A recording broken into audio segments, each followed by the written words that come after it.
You know, I've never played Call of Duty. Online. What? Like, not once. Not once? Not even... I played the Modern Warfare campaign. That's the only... wow. That's as far as I've ever gone.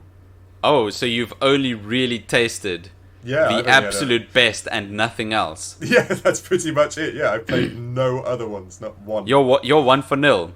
Yeah, exactly. I know, just one of those... That's it. That's you've got the best. That's it. I'm done. I don't need to touch any of the other ones. Sorry, I just thought I'd bring that up. I've never actually. No. I mean, I remember at school, everybody like, oh, let's play Call of Duty. Let's play Call. No. That's very much a after school thing. To go play Call of Duty. No, we're 30-year-old men. No, I don't. I'm sure if you like Call of Duty multiplayer, more power to you. That's great. It's not. It's not. No. Okay. No thanks. Where were we? Yeah. Give me my Elden Ring. Yes, that's true. That said, I'm not very good at that either. No. I can't win fundamentally. But anyway, Elden Ring is also a very good game.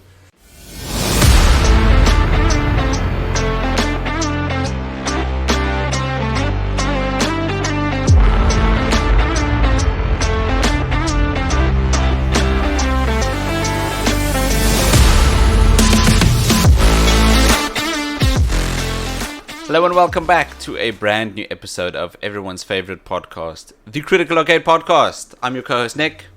And I'm Dave. Hello, Dave. Hello, Nick. Are you well? Yeah. Yes. That must be muscle memory at this point, right? It really is. It even makes me laugh just because I ask it, because it's almost like the opening catchphrase of the podcast now.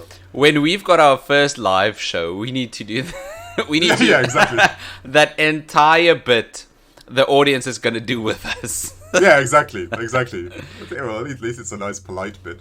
It is. I'm liking the way the direction that we're heading, right? Being polite and respectful. Unless you're a Splinter Cell double agent, you're welcome. That's right. Unless as long as the games are good, we're polite as can be. Even Digimon World, right? Yeah, even Digimon World, I like the creativity. I like. You did. It's fun. It's good. It's fun. There's color. I mean, if you're a Splinter Cell double agent, you can just go straight to hell. That's our politeness just dissipated now. I don't know. It's just so corporate. It's just so corporate. Well, but I'm not going to disagree. This is going in a different direction. I like the way that the podcast is heading. The main reason we did this was so we could just try all the games, and then talk about it. Yeah, see, our opinion side of things. Exactly. On that fantastic segue, what's today's game?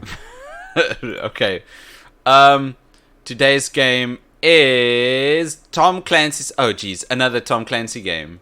Yeah, I know. Oh no, I just ripped on Tom Clancy.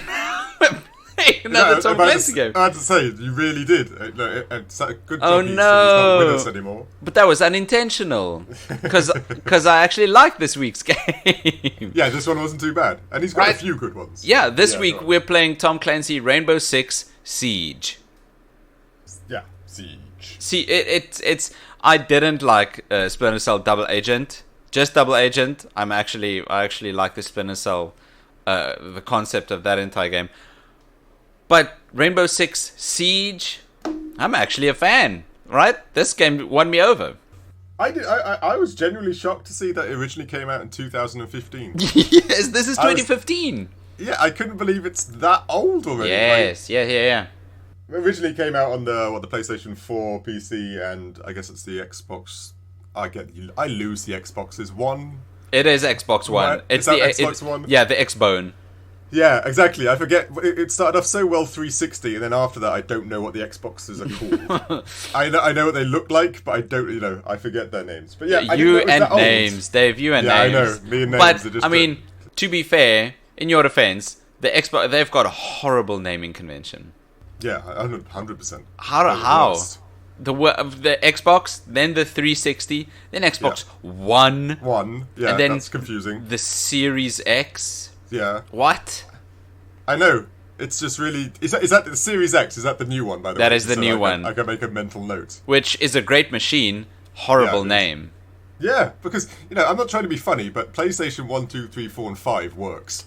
Of course. And the next one will be PlayStation 6. Nobody's going, they need a better name. Yeah. And Jimmy from elementary school already has the PlayStation 7. Yeah, of course. Everyone knows. That's right, exactly. He's so cool. How did he do that? He's in pre-production. I knew grown-ups that used to say that. What? Timmy, fair enough. But I've met grown-ups, like grown-ass men. Who are so childish. Who have the latest, unreleased PlayStation. It's bizarre. But anyway. But, yes, so this was for the Xbone and the PS4. Mm-hmm. Rainbow Six Siege. And it does kind of fit. It does look like it. But, yeah, it's a good game. And I was shocked to see how much this game is still supported.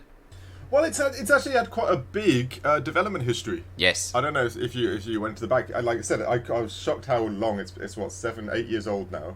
Yes. Came out originally on the PlayStation 4 and Xbox One, and it is now on the PlayStation 5 and the Xbox X, whatever you just said, the newer Xboxes.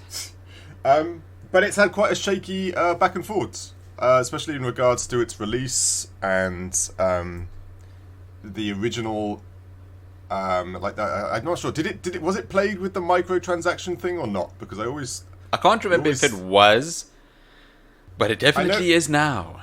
I know. Yeah, I know. It started off with I think 2 to 5 million fan base, which isn't much for an online game. Mm-hmm. Until this day, it's got 70 million registered players.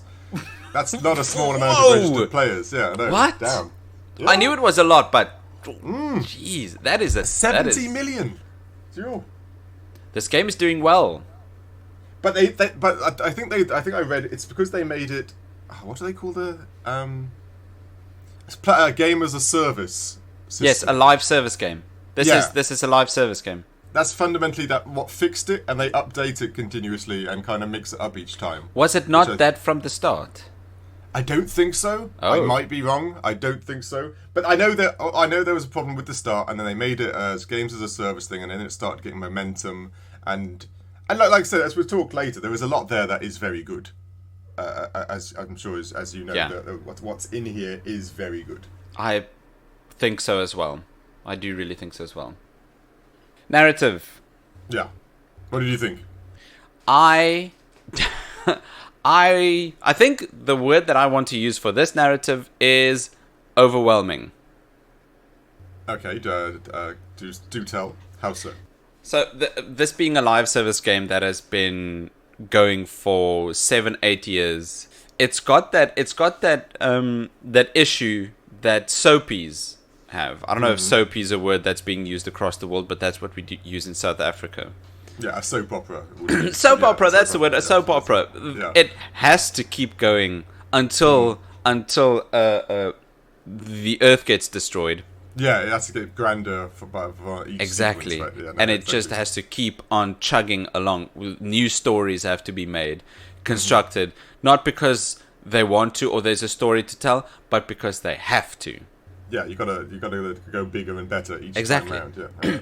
And in doing so, this game has actually told a lot of stories. They've introduced a lot of characters and relationships between these characters, teams. It's almost to the point where the early years of this game have turned into the story of that time have turned into lore and myth. Yeah, that's true. Especially with that time period, it's inevitable to some degree. Right? Being so old now, yeah. There's stories that you can't play anymore that players only talk about now. Yeah, correct. Yeah, it's to be honest with you, and I know it's me and names and stuff like that. I found the narrative interesting for about 5 to 6 minutes, and then I was like, "What's going on?" Exactly. That's it. It's like it's not really there to be invested in. It's No. there just to build a premise to why you're doing things. Exactly. That's very true. And every season there's a new antagonist. Yeah, exactly. And he's angry. That's why you have to kill him, yeah. You have to kill him because you're also angry. Angry, but you're the good type of angry. for justice. Yeah, exactly. Justice and coupons. Yeah. Or whatever. But then, right? Yeah, it's very true. But then these games aren't there for narrative that much. No. You know, No, this is very true. I remember this reminds me of the early days of Overwatch, when Overwatch 1 was still being supported and Blizzard wasn't just focusing on Overwatch 2. Mm-hmm. There was a story in the background that you could follow if you want to. Yeah. If you didn't want to, you could just boot up the game, quick match, shoot some people. That's it. It's an interesting choice because I know, CSGO and all that, I don't think they have stories. And it works, so it's interesting that they spent all that time developing a story. I'm intrigued if that just makes it... Does that get more people playing? Because we all know CSGO and all that shit was a behemoth tactical shooting online game. I'm not sure if it is much anymore because of all the competition out there. Oh yeah. It is all the rage. Is it still? Yeah, it's still. I mean, in this week, this is going to date when this was recorded, but in this week, CSGO 2 was announced. Oh, really? Yeah. I didn't even notice that. Right? The first one, I don't know. How old is the first one? 20 years? Oh, yeah, and then some. Yeah, that's an old game. I played that years. They came out with the first Half-Life game. Yes. The very original one, yeah. Yes, Counter-Strike 1.1. I remember 1.6. Yeah, I remember playing that years and years ago, and then, yeah. But yeah, I really didn't know 2 was coming out. That's kind of cool. But I'd be intrigued if that has a storyline. I'd be intrigued if 2 comes out with a storyline. I don't think so. Fad. I hope not. I think the main reason there was a story with this game was just to sell operators with which you can play, who you can play as. Which is this, like you said, it's the Overwatch thing again, right? Exactly, but you build a story for the new operator that you can play with, or how she fits in or he fits in, depending on who they are. But Overwatch 1 did it differently. You buy the game full price, and then you just get all the characters and even all future characters. You get them, you play as them, everyone's on the same level. Nice. This game did it differently, and we'll have a nice big chunky discussion about that and the value for money. But there's a new story, and in this new story there's a new good guy and 2 new rivals and just 5 new people that you can buy. Yes. And that's the main reason for the story, I think. Well, yeah, I agree. Like I said, I wouldn't even be able to tell you, like you said, it's just antagonist A is being naughty, you are protagonist B, and you have to stop him, or them, or the white masks, and all this other, it was all just a blur for me. But narratively... but to be fair, that's the structure of everything. That's the structure. That could be the structure. You can even call Die Hard that. Your protagonist B, you need to take down antagonist A, fall off a building, explosion. Sorry, are you ripping apart Die Hard? No. Okay, I apologize. The Shakespeare of movies. Thank you very much. That's correct. You're right. It's good versus evil. It's the basic story of anything that you want to be. You want to play the hero or the good guy. You kill the bad guys. Yes. But John McClane is it's memorable. Yes, he's the goat that young people. Exactly. Say. I can't remember anyone in Siege. Oh no, not at all. Not even the slightest. No, I don't. I'm not. Granted, that's me, so I don't remember a lot of people, but I have no idea. I remember the annoying people on the headphones. Yes. I'm sure that's most people. Did you also get a lot of 15-year-olds just talking about their homework? Is that all that's out there that plays online games? Just teenagers? I think so. I think so. Everyone a bit older just figured.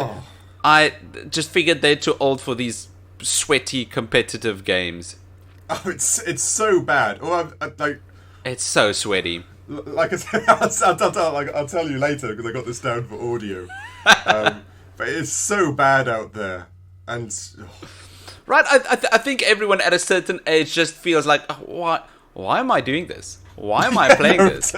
Let's just boot up the campaign and watch a movie afterwards. I wish I enjoyed the Vegas ones, the Tom Clancy. Oh yes, the New Vegas, something Vegas, Rainbow Six Vegas. Yeah, and Vegas those are good games. Granted, I haven't played those yet. They were alright. Tactical shooters, quite fun, cool. And playing this game, I could have killed for just like a single player campaign. really could have killed for but I'll get to that later in the audio. But narratively, there's not really much there. There is the bare bones, and like you say, they do build some storylines for each. What's the word for the end? What do you call each person? Operator. Yeah. Which it's cool. It's there. I appreciate they're putting it there, and maybe for the younger people, they care more than I do. But I found the whole narrative and stuff kind of meh. But like you said, it is just good guy versus bad guy, which I guess was what you expect. Did you check out all the cinematics Ubisoft has made for this game on YouTube? No, I didn't. They've made close to 60 cinematics. Wow. That they just periodically release on YouTube. Which is, again, just like Overwatch, right? Exactly, that's exactly what Overwatch did. The same thing, right? Yeah, Overwatch made 10, 15-minute cinematics that were quite literally Pixar quality. Yeah. And they released 7 or 8 of them on YouTube over the span of, I don't know, 5 or 6 years. Mm-hmm. And it was quite genuinely brilliant. Yeah, that was a good marketing campaign. Yeah, right? To a lesser extent, Ubisoft is doing the same with Siege. Yeah. They've got 5-minute cinematics that are cool, big chunky action sequence. Of course, yeah. And it always includes a lot of the operators that are in the game. Yes, makes sense. Right? Makes sense, so you could check the cinematic and you can see, Kavera just used that skill that she has in game. Yes, unique one. That's right. Yeah. Exactly, yeah. And it's actually cool. But again, it's just a load of optional content. Yeah. Okay. Granted, maybe I was harsher on narrative because I didn't watch those, and like you said, that adds to the lore and characterization of each operator and stuff like that. So maybe I'm a bit mean, but I'd have to love a game to do. How many did you say? 60. How many videos? Yeah, 60, 64, 65. Yeah, I'm not No. I'm not spending that. I'm not deep diving like that. Not a chance. That's mental. Now that's mental. Exactly. But if you stuck with this game from 2015 until now, and you're following it, and if you're following the progression, yes, you're right, that would be so cool. It's not only just cinematics that Ubisoft has made. They've released comic books as well around the teams and the operators. Oh wow, did not know that either. They made comic books that delve into the relationships and the past, and there is actually a lot. But again, it's the soap opera syndrome. Yeah, no doubt. They make it because they have to. Yeah, and it does sound like they're just trying to compete with Overwatch. I don't know if it's the new marketing campaign for online games to do the whole video, the whole comic book, the whole soundtrack or whatever type marketing push on the web, because it sounds, I don't know, Overwatch sounds like that'd be the perfect thing to put as a comic book compared to like a Tom Clancy Siege. Overwatch has got a ton of comic books. There we go. It sounds like it's the new age way of doing online shooters, so to speak. Not only shooters, but there are a lot of games. You make the game free, which coincidentally this game isn't, and you just make a ton of stuff along with it free as well. Like, right, all the these cinematics on YouTube, you could call them cutscenes. You could just go watch all of them. No, of course. Right, the comic books. Although you should go buy the comic books, there are ways that you can read them online for free. And the game is free, but once you start playing the game, once you get invested by playing the game, by investing in the lore and story and characters, that's when they hit you with the microtransactions. Yeah, of course they do. That's and that's how they make money. That's where they slip it in, right? Okay, visually, what did you think? I think it's very difficult for a game like Siege to remain good looking after 7 years because it's going for a realistic look, right? It's difficult to stay good looking. If a game is stylized, right? If a game is made stylistically like the Persona games or Dragon Age, Dragon Quest. Or Borderlands. Or Borderlands, right? Those games are stylistic. That in 50 years, that game is still gonna look nice. Yeah, I agree. I agree entirely. But if a game is made to look realistic, like Siege. But yeah, you're right. It's realism, but in the PlayStation 4 age, isn't it? When you go around there. It looks good. It's serviceable for what you're doing because you're not playing a tactical shooter and going to look to make sure that you can flush the toilets and that the pin boards have got accurate font sizes and stuff on it. It's not one of those types of games. I did enjoy, like, let's say one of the big aspects of this tactical shooter is the destructible environments. That was cool. Yeah, that cool. was impressive. That was an intriguing concept because who doesn't want to blow things up and who doesn't want things to shoot through doors and all the other and actually see things blow up. Yeah, exactly. Right? You could throw a grenade in other games; the table will still be there. In this game, everything explodes. Exactly right. Yeah, exactly. They made a good physics engine aspect to all the crumple zones and all that, everything else in regards to the explosions. That's cool. It gets a bit annoying where some things can blow up and some things can't. Did you notice that? No. Oh, there are certain that I was reading in game. Because to create an engine where everything blows up, like blowing up the base of a building doesn't topple the entire building. Oh, right. Okay. You can see textually whilst you're playing the games which things blow up and which games don't. Yeah. Not games, games. And it's one of those things where you're shooting through a wall. You can actually see where you've got to stop shooting because your bullets wouldn't go through there. Oh, really? But maybe that's just my whole want to be a completely destructive lunatic all the time. But I agree that it's a very good. They did it very well. It was very fun knowing that you could shoot through the walls if someone's running away, depending on what type of walls they were, and shoot through the doors and all the other things, which is an aspect to an online shooter that I've never dealt with. Yeah, no, I enjoyed that quite as well, and I think that is one thing that they set off to make from the very start. From the start of that they started developing this game, I don't know, 2012, 13. Mm-hmm. Destructible environments, real destructible environments. Mm-hmm.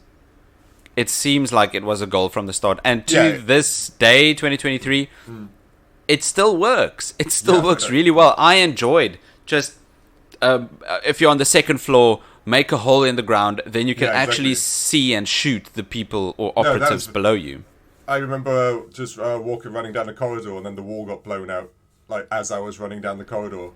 So cool! Whoa, what the hell? So I cool! wasn't expecting, you weren't expecting that, and that's what the game does well visually. Yeah, you've got it, and later on when we talk about gameplay, it makes the whole thing very tense because you literally don't know what could happen around you. Nowhere is safe. Left or right. Yeah, windows, walls, floors, and ceilings. None of them are particularly safe areas for you to stand or move through. Which, and I think you're right. It's the destructive environments was their unique selling point. It's the thing they put a lot of work into. Besides, I think what also helps with this game is the maps are small. They are, yes. The maps are small. It's not. I used to play a bit of Call of Duty a couple of years back. I don't know why, but I did. And those maps are big. It's like the Battlefield maps now are massive. Those are huge. Like colossal in size. But yes. Okay. And Battlefield's the perfect example, much more than Call of Duty. But these maps are small. They really are made for a team of 5, realistically, to fight against another team of 5. No, exactly. And because of the not, you can't respawn. No. So when you die. You've got to wait until the round is over before you can respawn in this game. Yes. So you've got to make it small, or you could be waiting 40, 50 minutes for your the team last to either two lose or win. Yeah, exactly. And with these small maps, it services the gameplay, but the gameplay loop, and it looks nice, right? Yeah. They could add detail to every room. Yeah, no doubt. I think. Sorry, this is still visual, so I'm trying to get it. That's fine. The maps look. I've enjoyed the way the maps looked. Each one looked distinct enough for me to become excited when we went to a new map. And there's quite a few maps, like over 20 I counted. Whoa! Yeah. Jeez. I don't know if I didn't look at too much, but I don't know if they're pay gated or whatever they are. But there was over 20 maps available. I certainly didn't go through all 20, but that's, no, me neither. That's cool because I know like CS:GO. I haven't played in years, but there was Dust 1 and 2, Jungle. I don't know, that's 6. Maybe there's loads more, but there were 6 that everybody used. And then the only reason everybody used those maps because everybody knew every nook and cranny. Yes, you knew those maps. Yeah, exactly. If I close my eyes now, I can still go through Dust. Yeah, exactly right. Which makes it, I know, especially when you're a new player, it makes it less fun because everybody knows where to stand and everybody knows where to hide and to. Where these maps, because there's so many of them. Yes. It would be so much harder to learn every single aspect of them. I'm sure there are people out there that do, all the pros and all that. But I liked the variety, just like you said. I like the idea that one time you're in an office building and the next time you're in I don't know, a castle. Yeah, exactly. And then a space center. Yeah, exactly. That added a new degree of like, whoa, okay, what are we doing now? Which and it's very cool. To compare it to Overwatch again, that game made to look stylistic, has a lot of vibrant colors, and the environments can be even more varied. This game is stuck to look realistic. Yes, yeah. But I still think they did a very good job with the environments, even if they are stuck making everything look realistic. No, I agree. It's that weird balance between taking the normalcy of the world, which can be quite boring. Like yes, but adding aspects to it that are fun. Like they didn't have to add so many desks in the office room, but they added lots of desks because when you blow up the office room, there's all the shrapnel and all the things that can move. And they've done that on purpose so that you can enjoy the destructive aspect of it, as well as doing a tactical thing. Yeah. They put a lot of. You're right. They did put a lot of effort into such things to make it less generic Office A and generic Courtyard B and stuff like that. Yeah, and it goes to show that even 7 or 8 years later after this game released, it still looks nice. I don't know how much they upgraded this game graphically. I don't. Yeah, nor do I. Because, like I said, even playing on the PlayStation 5, it looks PlayStation 4-y. It does. Yeah. And there's nothing wrong with that when you're trying to shoot people. That's all you really care about. Still very, very serviceable. The only a gripe that I do have is when you're playing the game, it's very hard. This might be a smaller thing, but it's hard to see what operators your enemies are playing as, right? Am I making sense? Yeah, I know what you mean. Yeah. In a game, here we go again, like Overwatch, I could very easily see when a Reinhardt is coming, or a Roadhog. None of them look the same, do they? Not even close. Not even remotely. No, yeah, exactly. If you see a silhouette, you could tell who it is. That's true. That's very true. Or the color scheme. Here, they all look like, as you said, protagonist A and B. But in theory, this one's got a bandana. This one has got face paint. But that's the realism aspect, so that you don't get to know which gadgets they have. Because tactically, if you could recognize them, you know which extra perk they have in regards to their gameplay, right? And I guess with experience, you do. Yeah, I think so too. Eventually know that, like, oh, that's Knock. He does this thing, and then you can try and counter that thing. Yeah. But yeah, I know what you mean, and I think it possibly is on purpose because this is designed as a realistic squad-based tactical shooter, and it'd be a bit strange if they all had pink hair or this one had purple dreadlocks and stuff like that. But that said, they're starting to look more wacky as they develop more operators. That I also I saw that. Yeah. The first 10 or so operators were very generic. Yeah, like super generic. The normal people. Yeah. Just Wow. Different countries of origin. They were Exactly, and all of them wore masks. If Correct. I dressed like that, I'd look exactly like those operators. Yeah, exactly. But it's a very good point. The later ones, you could see, as they got more comfortable with the Siege brand, whatever. Yeah, exactly right. There came a couple of just. It's like they're all fans of Overwatch, and they have to just slip in like characters design wise. They're like, but we have to change it up, and then you see it. You can see they add color to their hairstyles or something like man. that. We keep making this connection. This game got released a year before Overwatch. Oh. Maybe they saw Overwatch's success and realized, Yeah, no. I'd be amazed if that doesn't happen, because why wouldn't you? Exactly. You're seeing something making billions and billions of dollars, and just by and tweaking yours to be a bit more like that would only make sense to some degree. I know it's a little steely of concept and ideas, but you would, wouldn't you? No, if you I don't. I would no. I don't think they did any. No, I don't think they did any. What's the word I'm looking for? Any wrong with copying a slight bit. It still fits the Siege look. I think. If this really is the case, I think it's brilliant. I think they really stuck the landing with Siege if they tried to copy a bit of what Overwatch was doing. Yeah, and it's like I remember when I'm useless with names. Public Enemy, PUBG. Players Unknown. Player Unknown's Battlegrounds. PUBG. They fundamentally did the battle royale aspect with the fog coming in closer type mechanism, and then everybody else started copying it, and then they tried to sue those people. They did. It was like, yeah, they did, because who came out after? I don't know. I guess it was It was Fortnite. Yeah, Fortnite. They actually tried to sue Fortnite. Because what? I'm pretty sure I'm right. Years ago now, because Fortnite's quite old, because they released it, and I think whatever the game's called, was Chinese. I think the original developer. Yes, Chinese, they're right? owned by a megacorp called Tencent. Yeah, okay. And then they tried to patent the idea of the closed arena coming smaller and smaller. Of course. And then Fortnite released Fortnite, and of course Fortnite just exploded in popularity.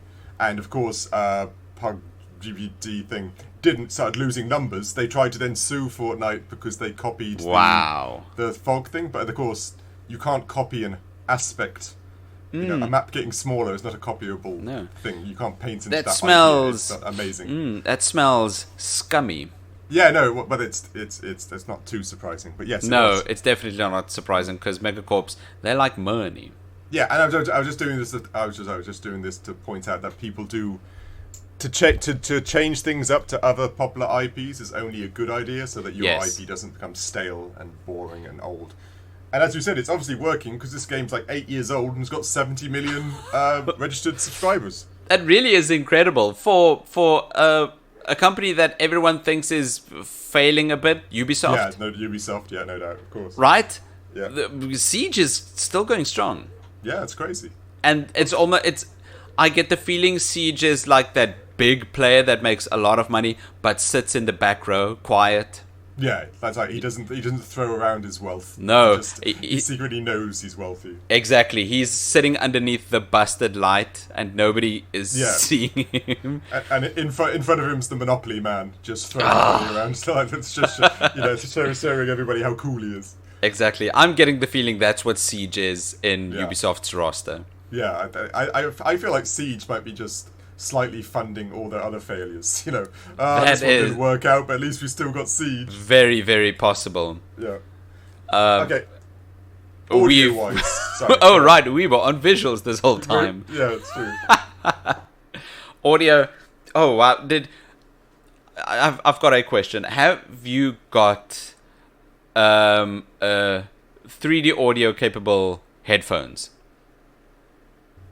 Yeah, it's a kind of a tricky question to ask me, taking into account one of my ears don't work. Okay. I keep forgetting. I surmised that I do because they cost like $2,500 and stuff like that. They were expensive headphones. So yes, I'll say yes to that question. Are you talking in concept in regards that you could directionally hear where people are? Yeah, not only that, but before before the action struck at the start of a round, and the enemy team would bust into the building you were defending. That's right, yeah. How this game works, you're only defending bombs in a certain part of the building. Mm-hmm. So the attackers could barge into the building at a different place, and you would hear them barge in. Yeah. But with these 3D audio-enabled headphones, you could hear them barge in a different place, but it would actually sound like it. And you could hear the direction in which they were barging. It's very difficult to explain. It's very difficult to explain if you don't actually hear it in your headphones. It sounds like we're both on the same page. The audio of this game was fundamentally the best part. Yes. Well, like, apart from, like I said, and I'll say it now, the hit and miss part is the other teammates. Now, in theory, that is audio. Okay, words. I get it. The voice chat. Oh, I tried, ladies and gents. I tried so hard. Really, there was a guy talking about ramen noodles. There was a guy talking about some sort of movie they watched, which was gory. and these guys just having a chat about their day. Yeah, and we are, and as you pointed out, we are talking about people whose balls have not dropped. That is. So you're just sitting there like, aren't we defending a bomb, people? And I can't speak because, I don't know, I'm sure you could hear my register, my voice is quite deep, so I'm obviously like a grown-ass man. Yeah. And then I can't go, alright guys, let's go defend the bomb. And then they're like, and then they start calling me boomer or something like that. That's what I was weird. Oh no. So I'll kid you not, and this is where fundamentally the audio breaks down for me. Yeah. I had to switch off the squad communication, which then, as a tactical shooter, makes it completely pointless. Exactly. You can't have a group objective. You can't talk to each other. I had the exact same experience, but in my team, there were just these two lads, right? Yeah. These two 14-year-olds who just came back from school. Yeah. They were talking about they were talking about homework. And this teacher and Jessica was looking so good today. Right? It's the moment I told them, "Hey guys, you mind defending the point?" Yeah, exactly. They were just saying, "Oh, how about you go play another game? Or go jump on Fortnite." Yeah, I know, right? It's such a... Oh no, I'm sure it's everywhere, and I don't have the greatest experience, or I don't play online games much, especially tactical shooters. Yeah. And this game is designed, in my opinion, for you plus 4 of your friends you know. Yes. And you can actually organize into like a group of people. Your squad, right? Your squad. And then play the game. This game would be amazing. Of course. But as a single player or somebody who doesn't have those friends or family, this game's near impossible. It is. I was on one where there was another guy who was kind of like me. We were just trying to tactically talk. Yes. You go there. You go there. Awesome. Okay. So you're trying to play the game. Yeah, but when the other three teammates just go on ahead because I don't know they're gung ho or just want their kill ratios to be cool, but they don't understand. We're defending the bomb. We're defending. No. We're not going. We're not attacking. Like it's This is a different game than Call of Duty, where exactly. in Call of Duty multiplayer lobbies, you do just run and gun in. You know, shoot whatever moves. That's right. This is not that game. This is not that gameplay loop. Yeah, and until you find people who are like-minded, which you're not going to find when you just start the game because it's all rookie servers and first-time servers and all the other fun things. It's just you can't do it. You can't. The objectives go out the window. Yeah, don't care. That's true. Unfortunately, that is the case. But that said, yeah, the audio in this is fantastic. That's it. The game audio that the developers or the game makers made for this game is good. The guns sound a bit boring. They sound like a gun shoot bullet. But besides that, if you shoot wood, it sounds like you're shooting wood. Duk, duk, duk, duk. If you sound metal, ting, ting, ting, ting. You like my sound effects? No, those were good. I could see the wood and the metal just as you were doing it. It was remarkable. It was made well, right? And even upgraded for the PS5 with the Tempest audio tech. I could hear the 3D audio. No, you couldn't imagine the tension as well. Like when I'm running down a hallway on my own, and you can hear the other people's gadgets or planting bombs and stuff like that, and you're like, "Whoa! Okay. I've walked somewhere, and something's gonna happen in a minute because I can hear them planting it, or you can hear the foot." And that level of tension. That's cool. Just being built up by the audio alone. There was thought put into the audio of this game, and this is one of those. I always talk about how audio services the gameplay. This is one of the peak examples where audio, you absolutely need audio, not voice chat, audio to play this game. Yes, no, 100%. You could hear the footsteps, you could hear the gunshots. And fortunately, in regards to me switching off the mics of everybody else, because the characters themselves actually do some audio keys, the operators. Oh, do they make some cues? Yeah, so you know what they're doing. Like, I don't know. Somebody will mention they're about to blow a big effing hole in the wall, so you know somebody is laying down some C4 dynamite at that point. So you know there's going to be a big bang.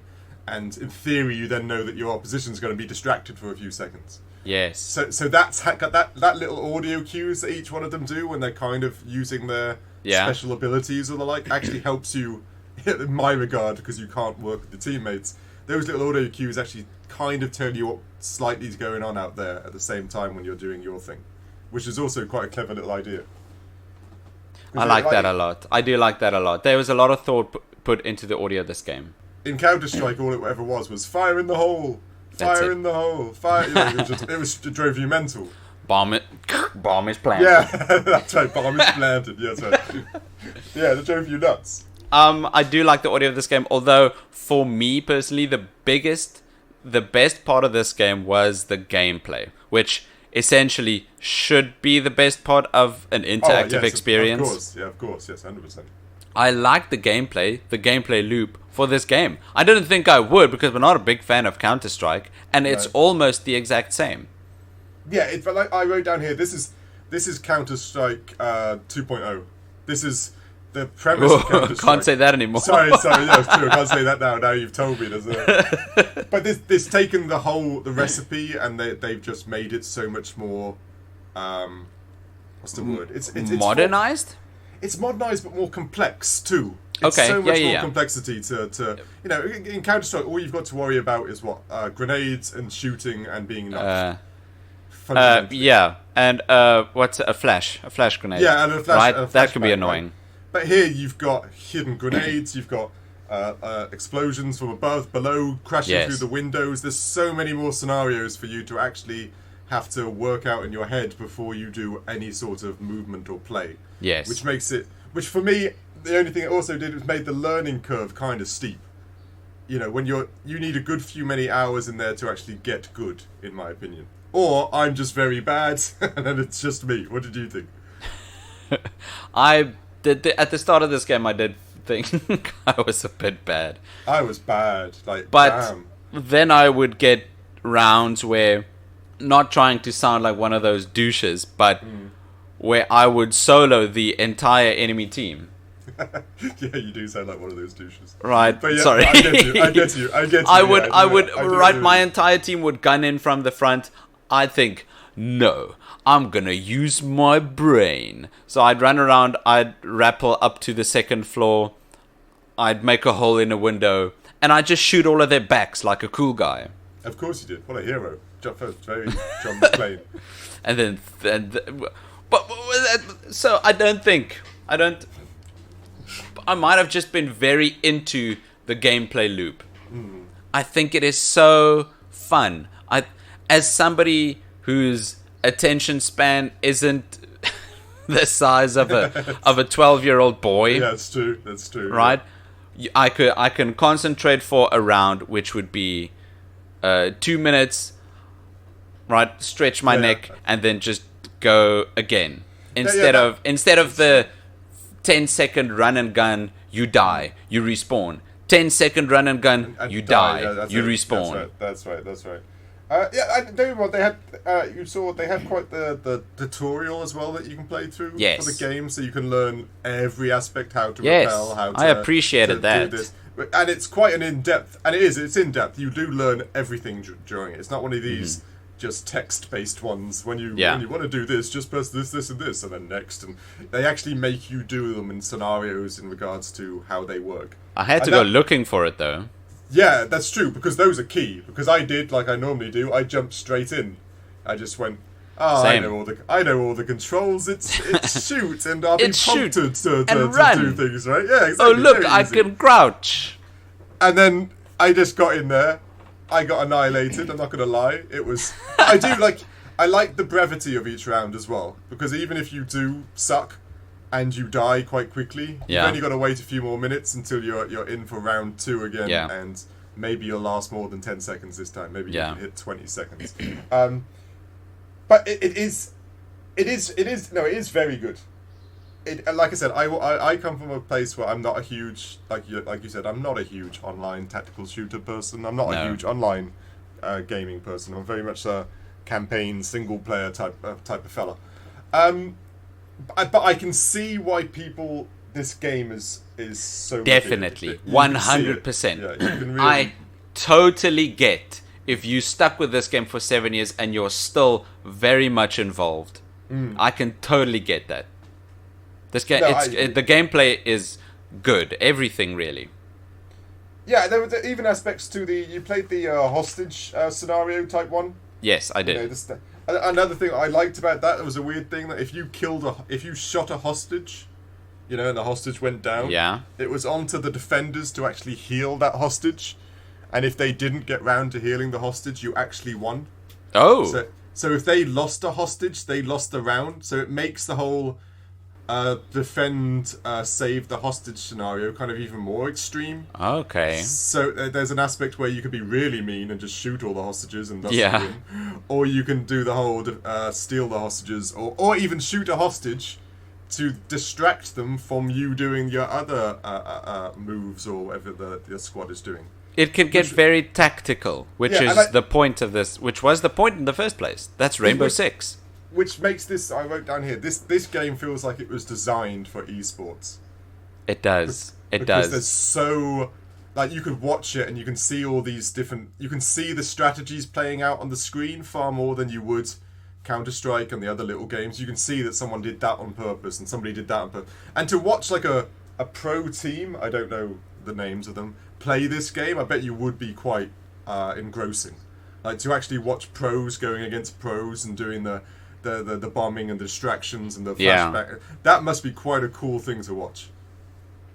Agreed. Do you know if the esports scene for this game is still going or big? I know it was a thing. I know they did have a $1 million pool type thing in regards to this game.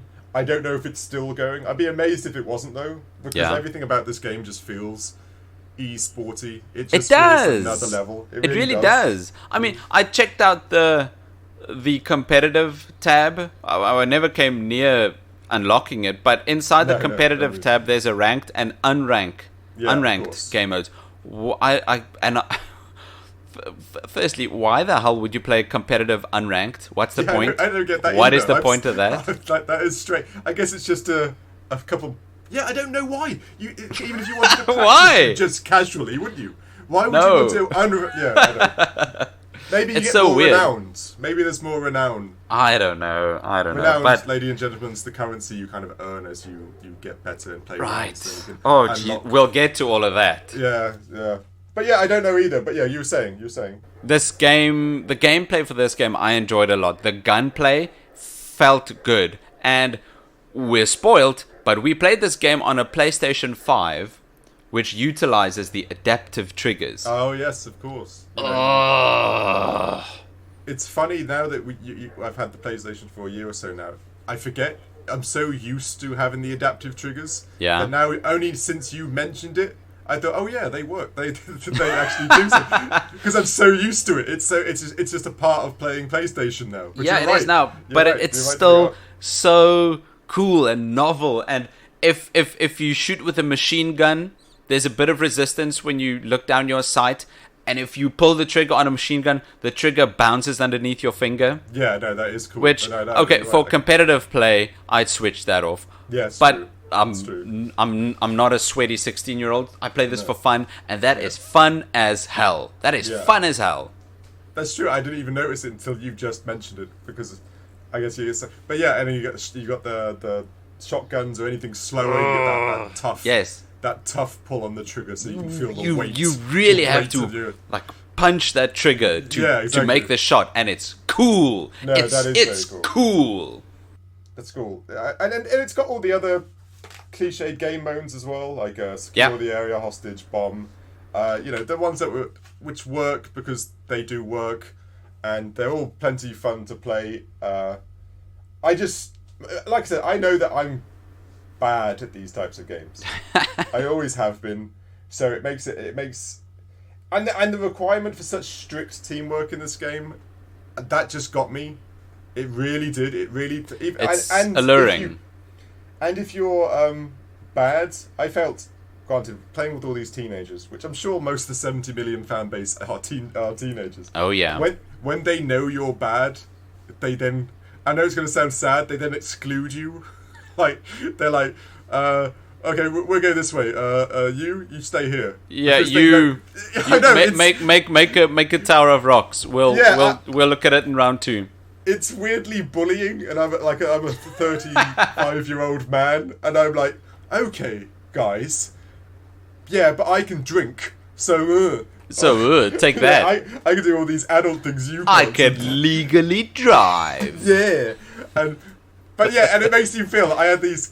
You can play with all these kids, and they are better than you because, like you said, they've got they spend all their hours and hours, and they can't boil a kettle, but they can shoot a no scope from 300 meters away and all that.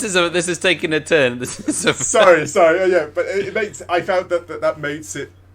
It's very elitist in some regards, which is sad because it's such a good game. It's such a good game. I did not get that elitist vibe. Did you not? Yeah, okay. I did find some snarky teenage boys who think they were the bee's knees, but that was very, very, very far in the. Okay. I may have just been unlucky. In the minority. Okay. I might have been unlucky, and it might have just been my lack of being any good at it that just paired up with these other teammates. Maybe it was just a combo of that, by all accounts. But besides for voice chat, just all these teenage boys playing, the game itself, the game that was made by the developers, just felt good. It was fun. I enjoyed my time with this game, and that's what these things are for, right? That's why we play games, to have fun. 100%. No, 100%. And it, like you said, playing this game, even if I'm not very good at it, I can see the allure almost instantly. Very much. It is very much there. There's so much. If you're into this type of thing, it's one of those ones you could unfortunately just put thousands of hours into continuously again and again and again. And it has so much there to keep you doing it. I'll be the renowned and all the other things you can do and ranking up and all the other little endorphin hits you get from getting all these things that you can do. No, it is very good. There's no doubt. I'd say this is a mixture of Counter-Strike and Overwatch. Yes, yeah, no, right. I agree. You get the characters, names, lore, skills from Overwatch, but you get the gameplay loop, right? The 5v5 round-based realism of Counter-Strike. Yeah, exactly right. Yeah, no, that's exactly correct. Nothing of Call of Duty. If you want to play Call of Duty, go play Call of Duty. Yeah. I've never played Call of Duty. What? Not once. Not once? Not even. I played the Modern Warfare campaign. That's the. That's as far as I've ever gone.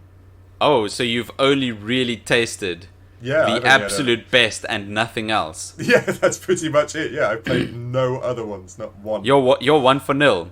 Yeah, exactly. I know. Just one of those... That's it. That's you've got the best. That's it. I'm done. I don't need to touch any of the other ones. Sorry, I just thought I'd bring that up. I've never actually. No. I mean, I remember at school, everybody like, oh, let's play Call of Duty, let's play Call of... no, that's very much a after school thing. To go play Call of Duty. No, we're 30-year-old men.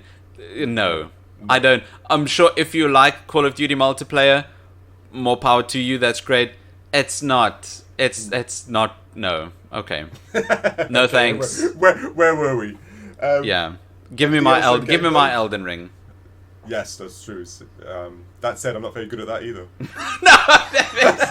I can't win fundamentally. But anyway, Elden Ring is also a very good game. That's gameplay. Yeah, performance. Performance. I don't. I've got a nitpick for performance. There's not much. Performance, this segment is usually for games that are super buggy. This game isn't that buggy. I don't know. No, I had a good time. I think connecting to the servers took a long time. Yeah, matchmaking was longer than usual. That's it. That's the only thing I wrote down, which I didn't know if it's fundamentally just the internet connection and it's too based on potentially the landline and stuff I have, so I can't really blame the game for it. No, You're right, connecting to servers took a little time. I dropped out of one round of games for some reason. But that could have been, we live in South Africa, so that could be any reason, be it just living in South Africa can cause all sorts of things. But yeah, I dropped out, but then I was back up again in 2 minutes. I had to reload. But so that's an internet issue in my opinion. I don't think it was anything to do with the game, to be honest. No, probably not. I've had multiple server issues with Fortnite as well. Yeah, exactly. It very much is just a internet infrastructure that's the problem. So I got no performance-wise. It actually runs very well. I had no problems.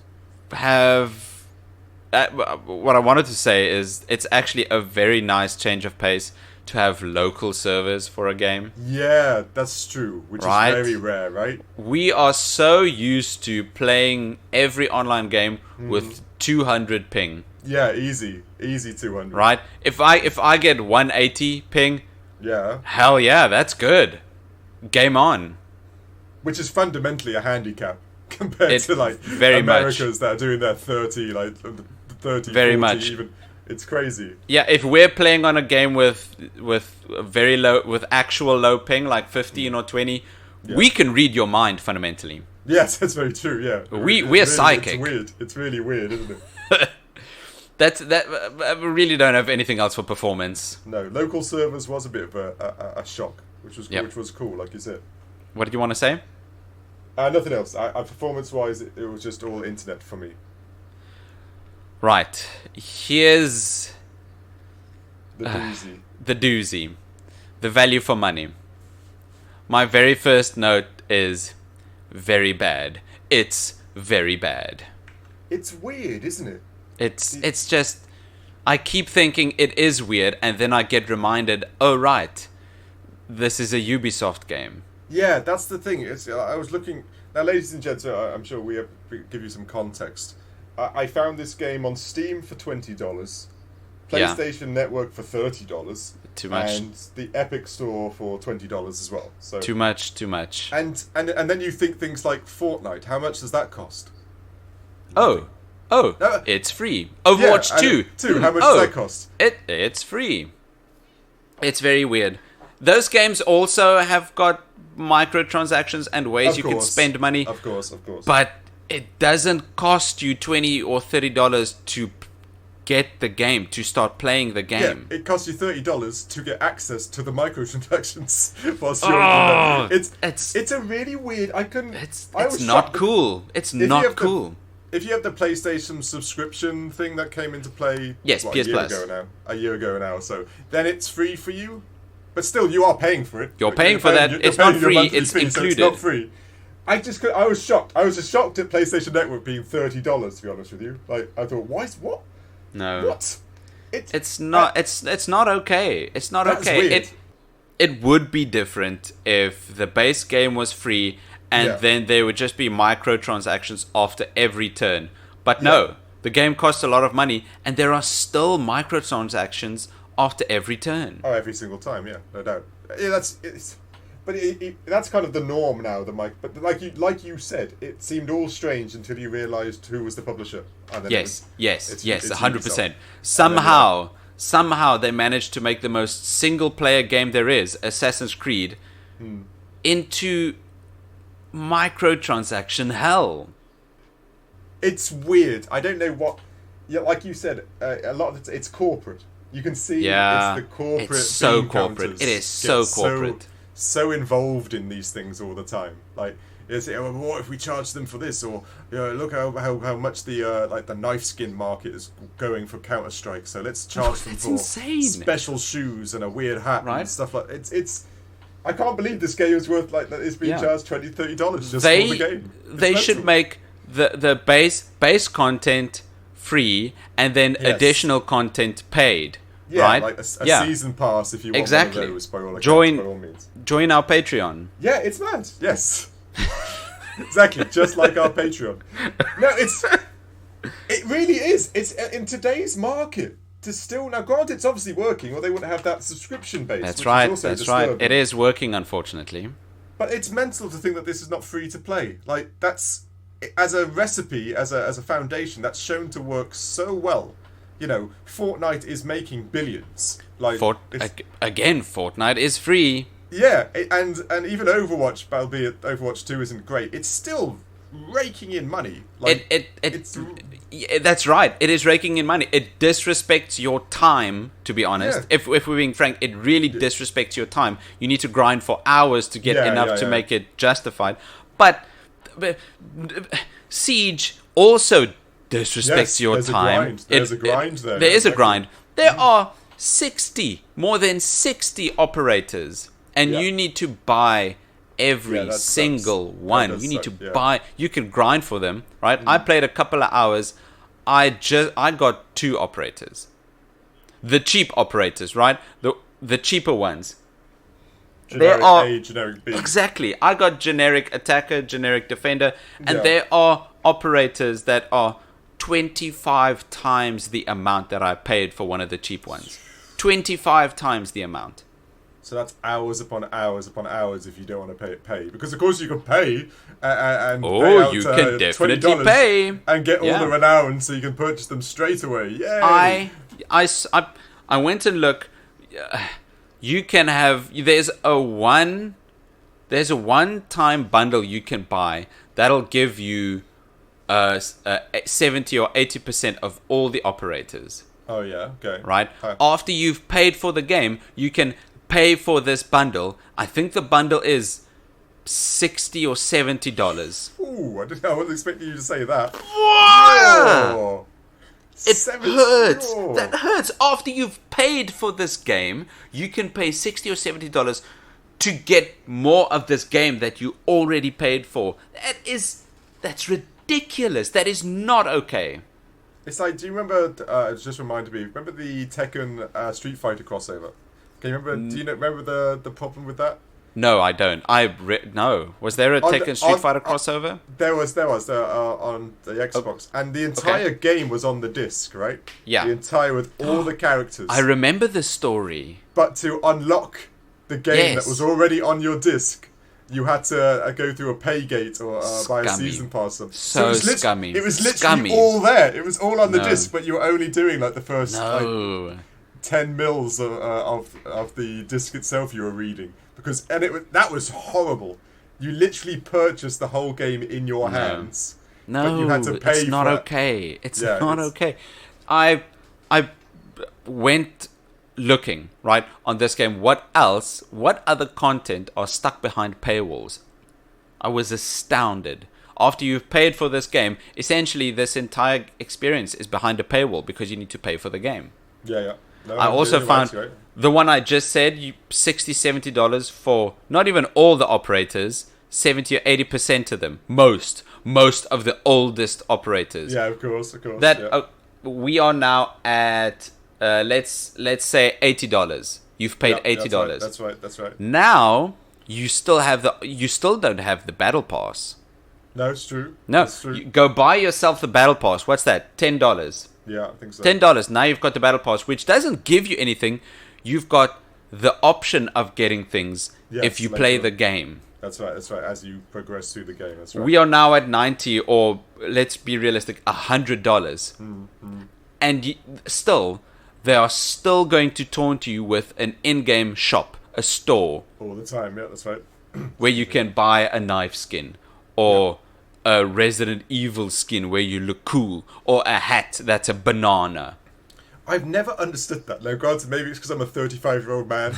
I've never understood the purchasing of digital property for your character. Me neither. For a game that's not going to be here in 5 years. Yeah, it's like you might as well just take the money and put it in the bin. I've never understood that. Unlocking them, cool. I get that. All of a sudden, you played really well. You unlock a skin, fun. That's cool. And then everybody else gets to see that you're unlocked it, so you earned it. And they're not going to. They're just going to shoot you in the head because that's the game. But then, like you said, in about 2 years' time, you won't be playing this game anymore, in theory. So you have nothing. you don't have anything for it. It boggles my mind. How? Yeah. And people fall for this. After you've spent the list I just made, that totals, I'd say, $120. $120, which is a third of an actual PlayStation 5. Yeah, an actual console. Yeah, I was just thinking the same thing. After you've spent that, you've got one game. You've got a load of content for one game. Yeah. And in 5 years, it's not going to be here anymore. And in 1 year, there's going to be new content that you still have to buy. No, you are, like you said, if you're progressing or you bought this game from the start and kept going, you've bought a console or two in content. Yeah. In regards, if you were keeping up, you were literally buying a PlayStation 5 like every 2 or 3 years, just trying to keep the content fresh and having all the new things and stuff. Yeah. Like that. It's bizarre. What just happened to buying a game and playing it with your mates for like a couple of weeks or a couple of months just for fun because you like playing the game, not to unlock stuff?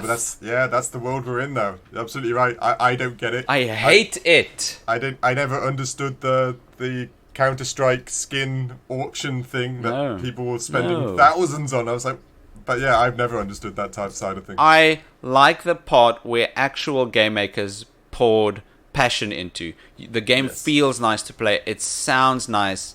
That's right. There is some lore that's good, not all of it. But this corporate backbone just rears its face every single time. And again, it is Ubisoft, right? Splinter Cell Double Agent, that was Ubisoft. Yeah, no doubt. No, it's true. It's big. It's like I said. It's the bean counters. It's when they get involved in all this. It really is. It's them saying we could make money. And I know I'm going to a little rant now. It's also the mobile game industry. Yeah, that's it. Because mobile games are making so much money off microtransactions. Yeah, they're making all the money. The gacha aspects to skins and guns, and they're making so much money and spending so little money on the games themselves. The deal that's going through now for Activision Blizzard. Yeah. I think one of the biggest selling points is Call of Duty, but the other one people keep ignoring is Candy Crush. Oh, really? Is that yes. their IP? Yes, Microsoft is buying Candy Crush. And people keep forgetting how much money that game makes. Massive. Right? It is. Money. I wouldn't be surprised if it's more than Call of Duty. Oh, yeah, nor would I. I know that Square Enix... And it's Candy Crush. I can download it on my phone right now. Square Enix, the Final Fantasy people and all that, they did this whole thing with NFTs and all sorts of things. They lost a massive deal of money. But their mobile game side of things just bailed them right out. What mobile games have they got? Oh, there are other Final Fantasy games on mobile, but also, Octopath Traveler, there's a mobile game, which has a whole gacha aspects to characters you can unlock and all that. Of course it does. They're making huge amounts of money on these little, $2, $3 type purchases, because everything's stuck behind a gate or a door or progressions thing. No, it's... Yeah. I'm gonna start praying to indie games. Yes, no doubt. Indie games are definitely.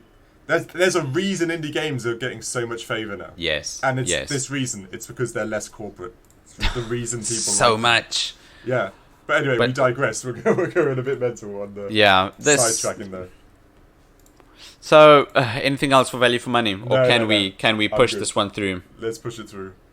This Tom Clancy's Rainbow Six Siege was a game I genuinely enjoyed. If I went through the menus and I saw the microtransactions, I got sad and angry. Yeah. But playing the game, it was a good time. The vanilla aspect, the bare bones of the game is good. It is very good. It's got a lot of lore, gameplay's fun, audio's good, looks nice. Yeah, it's got everything going for it, but sadly the people in control of it are kind of tarnishing the experience. Scummy! We sent our scores for a 5v5 fray at to get sieged on to save a hostage. They came back with a hostage, and it turns out that this hostage gave Tom Clancy's Rainbow Six Siege the letter grade rating of C. Yeah, which is again, it's not too bad. It's the same as Lego Lord of the Rings and Super Mario Sunshine. Yeah, exactly. And yet again, that would have been a far bigger score if it hadn't been for the tarnishing. Because this game is potentially like an A. I wouldn't know A. I'd say B plus. Yeah, because it's the things that Ubisoft Montreal have done to it that make it not. Like I say, let's say B plus then. It's disgusting. It's disgusting, the monetization going on with this game. If it wasn't for that, yes, this game would have been B plus. Yeah, it is. There is a lot there in this online game. There is a lot. It is complex. It's audio, everything. It is very cool. But modern rating systems have destroyed anything lower than a B plus. Yeah, true. Very true. Over here, Critical Arcade, C. That's a good game. Go play it. That's fun. I agree. It's a fun time. That's a weekend right there. Yeah, especially if you're into the CS:GO type. This is CS:GO on steroids. It's just so much there and so much more tense as well. Yeah. See, Counter-Strike's not tense. You know the map so well, and it's not. It's just a lot of people would disagree with you right now. No, I can't. It's all about skill with shooting in the end. Yeah, when you get really good, it's being able to take those headshots from miles away with those little frames. Oh yeah. The frames within the box and stuff. This is so much more tense. This game, mainly because it's new to some degree, because I don't know what's going on, but the idea that you could be attacked from so many different other locations just makes it so more that's a good point. I forgot about that. CS:GO doesn't have the destructible walls or ceilings. But then it's because it's old. Maybe CS:GO 2 probably... Who knows? It's going to be fun, yeah.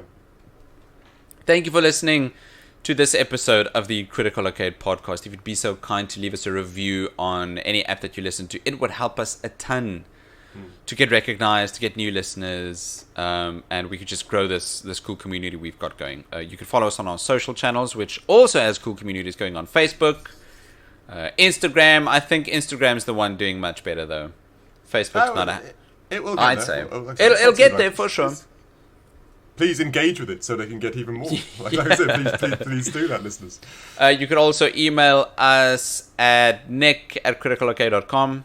And I'm Dave at criticalarcade.com. That's right. Besides you email Dave, where else can we follow you?